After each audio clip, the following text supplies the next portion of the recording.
This may be the most important speech I've ever made. President Trump tonight releasing this bizarre 46-minute-long speech. But I went from leading by a lot to losing by a little.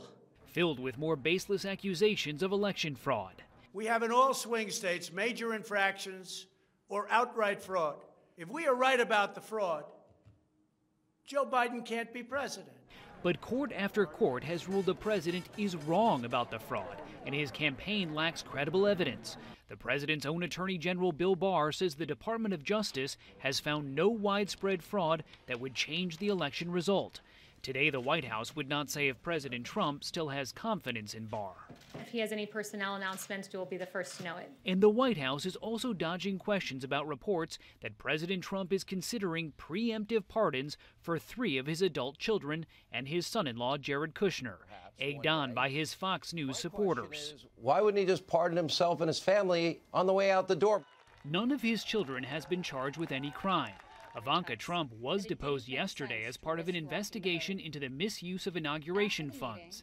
Donald Trump Jr. was investigated by special counsel Robert Mueller for contacts with Russians during the 2016 campaign. And Kushner provided false information while applying for his security clearance. But granting preemptive pardons is very rare. But legally, there's no problem with granting a preemptive pardon. The famous Nixon pardon was a preemptive pardon. Nixon had not been formally charged with any crimes yet. And while President Trump continues to allege the election was stolen, everyone is saying, wow, the evidence is overwhelming.